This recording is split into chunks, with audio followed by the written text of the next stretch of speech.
अमीर और गरीब माँ की बेटी की नौकरी। माँ, आप आ गई?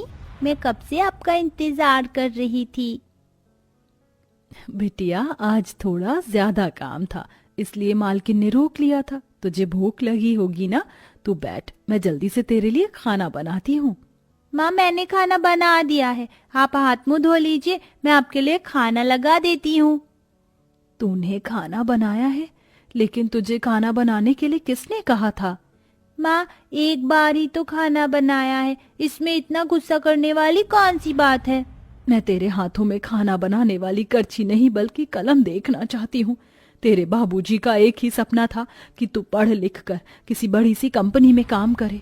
उनका सपना पूरा हो, उससे पहले ही भगवान ने उन्हें अपने पास बुला लिया। सुबह से शाम तक मैं इसलिए मेहनत नहीं करती हूँ ताकि तू खाना बनाए।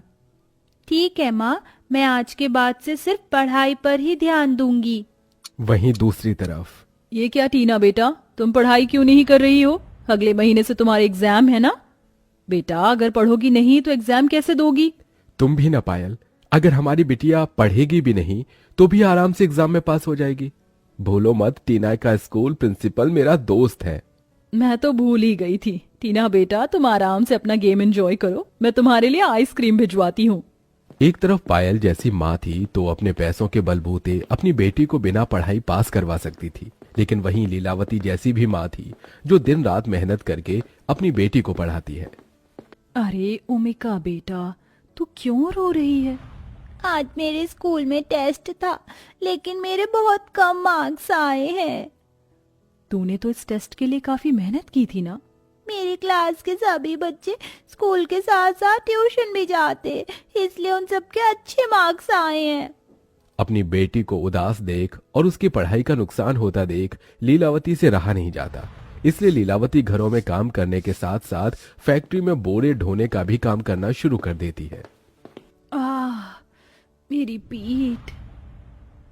लीलावती बिटिया, तू ठीक है ना?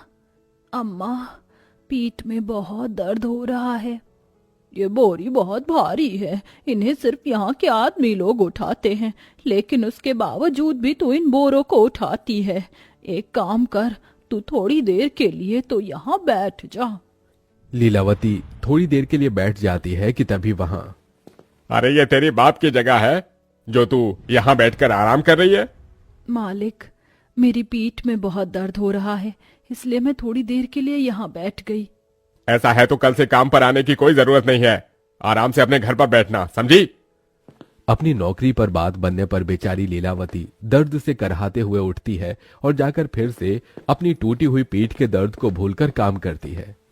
बेटा, तेरी क्लास की लड़कियां कौन से ट्यूशन में जाती हैं? वो मिश्रा ट्यूशन है ना, वहीं पर मेरी क्लास के सभी बच्चे ट्यूशन के लिए जाते हैं। ठीक है, ये ले पैसे और कल ही जाकर ट्यूशन में अपना एडमिशन करवा लेना। अपनी माँ की हालत देख ओमिका समझ जाती है कि उसकी माँ ने उसे ट्यूशन भेजने के लिए कितनी मेहनत की होगी। अपनी माँ को इतनी मेहनत करता देख ओमिका की आंखों में आंसू आ जाते हैं और वो अपनी माँ के गले लग जाती है। ऐसे ही समय गुजरता रहता है और 15 साल बीत जाते हैं। माँ देखो, मैंने कॉलेज टॉप किया है। मैं जानती थी कि इस साल भी मेरी बेटी ही टॉप करेगी। अब मेरी पढ़ाई पूरी हो चुकी है। अब आप देखना, मैं एक बड़ी सी कंपनी में काम करूंगी। फिर आपको लोगों के घरों में जाकर नौकरानी का काम नहीं करना पड़ेगा। मैं आपके लिए बड़ा सा घर खरीद दूंगी जिसमें आप आराम से रहोगी। ओमिका अगले दिन ही बड़ी सी कंपनी में इंटरव्यू देने के लिए जाती है। देखिए, आपने पढ़ाई तो काफी की है और आपके मार्क्स भी काफी अच्छे हैं, लेकिन कंपनी में काम करने के लिए मार्क्स से भी इम्पोर्टेंट एक्सपीरियंस होता है जो आपको नहीं है। लेकिन हम फिर भी आपको जॉब दे सकते हैं, लेकिन इसके लिए आपको अपनी थोड़ी जेब ढीली करनी होगी। लेकिन क्यों सर, ये तो गलत बात है ना। आप एम्प्लॉयज के टैलेंट पर नहीं बल्कि पैसों के बेस पर जॉब देते हैं। यही दस्तूर है, अगर आपको जॉब करनी है तो पैसे दीजिए, वरना आप यहाँ से जा सकती हैं। ओमिका कई कंपनी में इंटरव्यू देती है, लेकिन हर एक कंपनी में घूस मांगने की वजह से ओमिका को किसी भी कंपनी में जॉब नहीं लगती। सही कहा है किसी ने कि पैसों की अहमियत के आगे किसी भी इंसान की पढ़ाई लिखाई मेहनत आजकल के जमाने में कुछ मायने नहीं रखती है। टीना बेटा, कहाँ जा रही हो? अपने फ्रेंड्स के साथ शॉपिंग पर जा रही हूँ। अब तुम बड़ी हो गई हो, तुम्हारी पढ़ाई भी कब की पूरी हो चुकी है। मेरे अकॉर्डिंग अब तुम्हें जॉब करनी चाहिए। तुम्हारी उम्र की सभी लड़कियां इस टाइम जॉब कर रही हैं। जिस कंपनी में मैं जॉब करती हूँ उस कंपनी के चेयरमैन हमारे बहुत अच्छे फ्रेंड हैं। एचआर को थोड़े बहुत पैसे खिलाकर उस कंपनी में तुम्हारी एक अच्छी पोस्ट में हम लोग जॉब लगवा देंगे। पैसों के बदौलत इंसान क्या कुछ नहीं कर सकता। ऐसे ही लोगों की वजह से समाज में पढ़े लिखे मेहनती लोगों को बिना घूस दिए जॉब मिलना नामुमकिन हो जाता है। बेटा तू रो मत, तुझे जॉब मिल जाएगी। मुझे जॉब नहीं मिलेगी। मैंने इतनी ज्यादा मेहनत करी, हर साल टॉप किया, लेकिन मेरी पढ़ाई की कोई अहमियत नहीं है। सब लोग नौकरी देने से पहले घूस मांग रहे हैं। कहाँ से लाऊंगी मैं उन्हें देने के लिए पैसे? जिस कंपनी में पायल काम करती थी उसी कंपनी में लीलावती भी साफ सफाई का काम करती थी। अपनी बेटी को इतना दुखी देख लीलावती अपनी बेटी को उसी कंपनी में पियोन की नौकरी दिलवा देती है। एक पढ़ी लिखी लड़की होने के बावजूद भी उमिका को नौकरों वाले काम करने पड़ रहे थे। वहीं जिस टीना बिजनेस की बिल्कुल भी समझ नहीं थी, कंपनी के कैबिन में बैठकर पूरा दिन आराम करती है। काश मेरा भी ऐसे ही कैबिन होता और मैं भी ऐसे ही काम करती। टीना की कैबिन की साफ सफाई करते हुए उमिका टीना के लैपटॉप को देखने लगती है और कंपनी में काम करने की आस लैपटॉप को छूती है कि तभी वहां टीना आ जाती है। अबे वो अनपढ़ गंवार कहीं की, जानती भी है ये लैपटॉप कितना महंगा है। तू कहीं चोरी तो नहीं कर रही थी? नहीं मैम, मैं तो बस आपका लैपटॉप देख रही थी। मैंने भी ऐसे ही कैबिन में बैठकर जॉब करने के सपने देखे थे, लेकिन पैसे न होने की वजह से मुझे जॉब नहीं मिली। तेरी हैसियत झाड़ू पोछा चाय देने की है ना, कि कंपनी में किसी अच्छे पोस्ट पर काम करने की? जितनी औकात हो ना उतने ही सपने देखना चाहिए, समझी? चल दफा हो जाए यहाँ से। टीना उमिका की गरीबी का मजाक उड़ाकर उसे केबिन से निकाल देती है। वहीं दूसरी तरफ जब दिखाई नहीं देता है क्यों काम करती हो? सारी की सारी चाय फाइल पर गिरा दी। जानती भी हो ये फाइल कितनी ज्यादा इंपॉर्टेंट थी।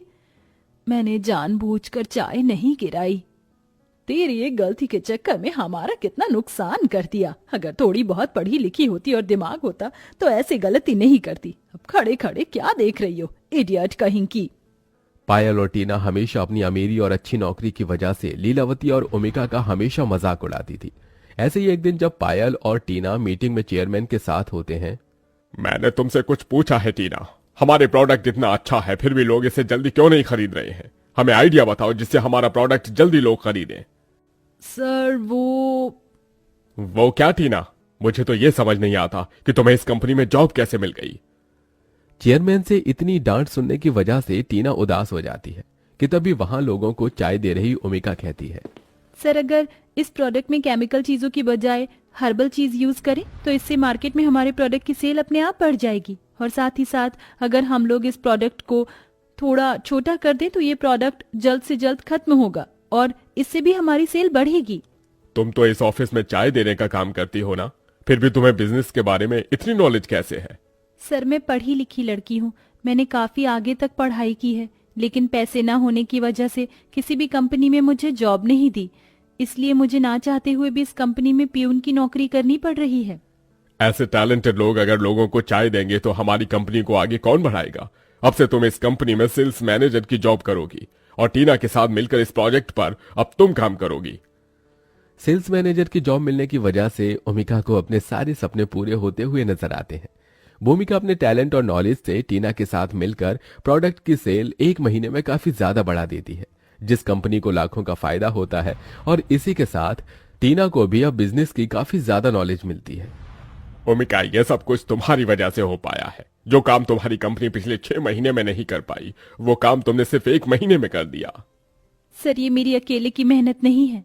अगर टीना मेरे साथ नहीं होती तो शायद मैं कभी ये नहीं कर पाती। इसलिए इन तालियों की हकदार मैं नहीं, टीना है। आधे से ज्यादा मेहनत खुद करने के बावजूद भी उमिका सबके सामने टीना की तारीफ करती है, जिसे देख उमिका को अपनी गलती पर बहुत पछतावा होता है।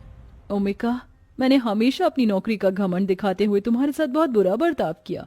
तुम्हारी पियून की नौकरी होने की वजह से मैंने हमेशा मजाक उड़ाया, लेकिन उसके बावजूद भी आज तुमने सबके सामने मेरा नाम लिया। मुझे माफ कर देना। टीना, हमेशा इंसान की नौकरी मायने नहीं रखती, बल्कि उसका बर्ताव भी मायने रखता है। तुम्हें अपनी गलती का एहसास हुआ और ये बात समझ आ गई कि कभी भी अपनी नौकरी का घमंड करते हुए किसी इंसान को नीचा नहीं दिखना चाहिए। ये जानकर मुझे बहुत अच्छा लगा। उमिका की बात सुन पायल को भी अपनी गलती का एहसास होता है और वो भी लीलावती से माफी मांगती है, जिसके बाद अब अमीर और गरीब माँ की दोनों बेटियां एक साथ एक कंपनी में जॉब करती हैं। वहीं समय बीतने के साथ साथ उमिका के घर की हालत भी अब ठीक हो जाती है।